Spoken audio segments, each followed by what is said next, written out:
Hello and welcome to Return to Wisdom. So on this video, I just want to talk a little bit about visions and about our ability as human beings to be visionary, and also about my own experiences. I'll just share a few of my own experiences as a visionary. And so I'll begin with that. My first recollection of having visions, and these were visions of things that would happen in the future, and they would happen.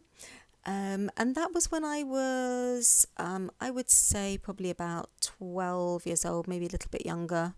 Could be 9, 10, around that sort of age, that I started to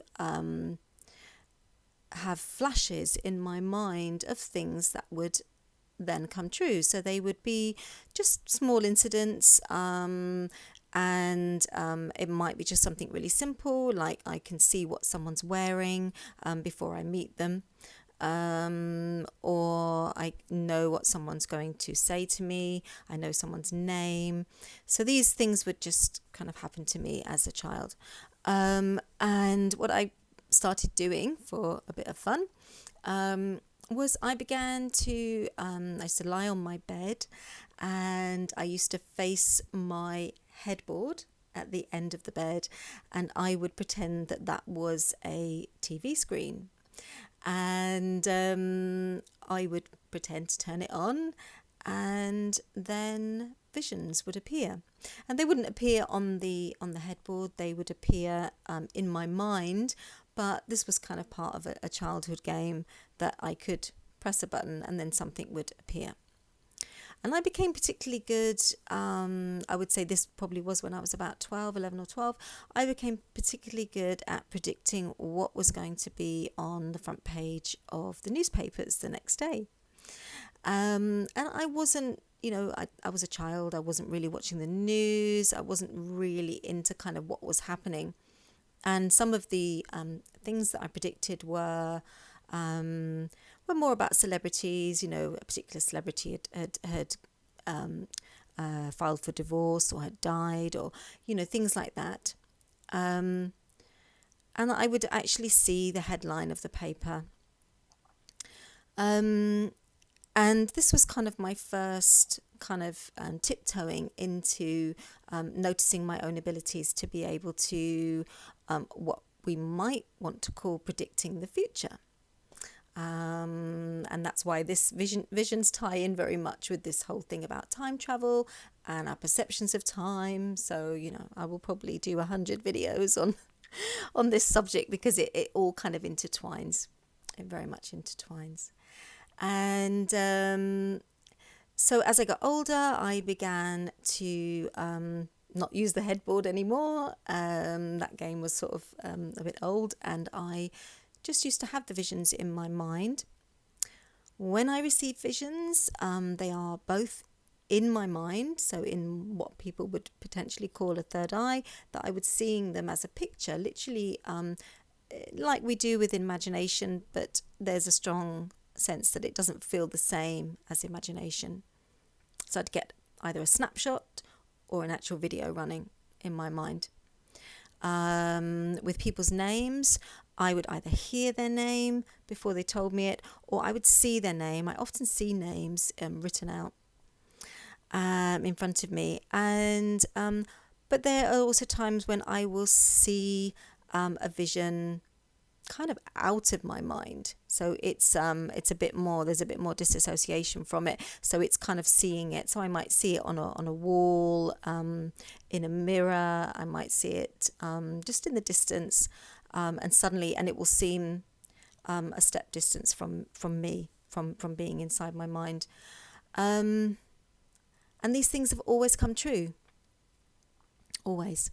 As I say, I have so much to say on this subject, so this will probably be a few videos rather than this is just kind of like maybe a taster of sharing with you. And I would love to hear your thoughts and your perceptions and your experiences about this as well, because I think the more that we share things that maybe seem a little bit out there, a little bit kind of taboo, a bit odd, a bit strange, I think, then we can actually begin to work out how we can use those abilities for good, for the good of us and mankind and the planet and all the all existence, and that we are able to do this. We are able to have visions and to create visions as well. We can create our own futures, and anyway, turning the whole thing upside down and inside out of there not being a past, present and future.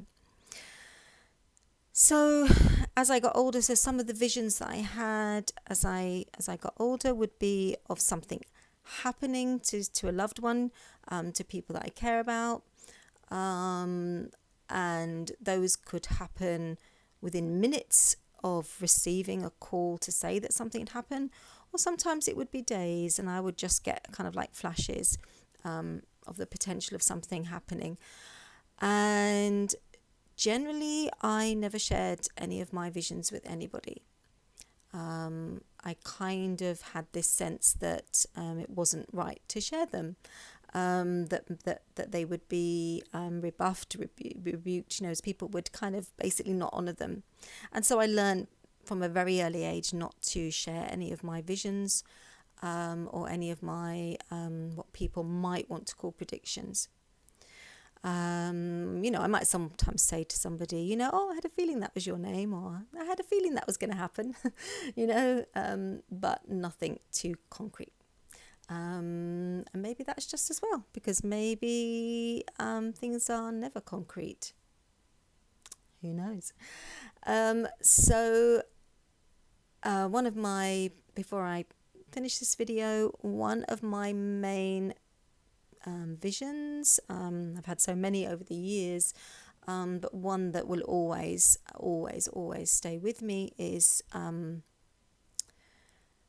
me knowing that Princess Diana was going to die. And that was the night before she died. I was living in a place called Gospel Oak in London, and with the beautiful Hampstead Heath all around as my back garden. And it was a tiny little bedsit that I was living in, just one little room with a shared bathroom with some other girls. And I didn't have a television, didn't want a television, didn't have a television for many years. I had a radio, and that was it. And so I used to read a lot and meditate a lot and go for walks. That was my life. And one evening I'd come back from my evening walk, and I was tired, got ready for bed, lay on the bed, and all of a sudden just got this, there were more words. It was words that came flooding through that said, someone incredibly famous will die tomorrow, and there will be mass mourning. There will be a sense of mass grief, and that this person was world famous, famous all around the world, incredibly important. So I got that information, and I just went, well, who is this going to be? Who is this person? And the only other information I could get was that this person was in their 30s, and that they were known worldwide. And I couldn't work out who that person was, so I just went to sleep. And the next morning I turned on the radio, and they were talking about the death of Princess Diana. And I have to say, even at that point, I remember thinking, oh, is this a play or something? Something just, it didn't click initially. And then I sat on my bed and I just thought, this is it. And the person on the radio began talking about the nation was mourning, this mass grieving. And it was, okay, this was what came to me last night. So I've had many, many visions, many personal visions, visions for friends, family members, and also things like this. I had visions about the lockdowns that we had, which I will share another time. And I do question. I question myself. That's who I am as a human being. I question everything. And sometimes I do have to just let it go and not question how or why I'm able to do these things or have these experiences. I for many years have wondered, why, how did I know that happened? And there are many theories, obviously, as to how we can do this, and one of them is time traveling. And something that I have experienced is this ability to time travel, and I've had that experience in again, not sure about this word, but the spiritual way. And I've had this experience in a mind-felt way during hypnotherapy. So the two, to me, there's not really a lot of difference. I think our minds and our brains have the capacity to do all of these things, to experience all these things, if we are willing to open up our perceptions, and if we are willing to embrace any opportunities where we can do this, and to not kind of run away with ourselves with it. I think that's the thing. I think with all these abilities that I know we have as human beings, the ability to time travel, the ability to experience future and past selves, to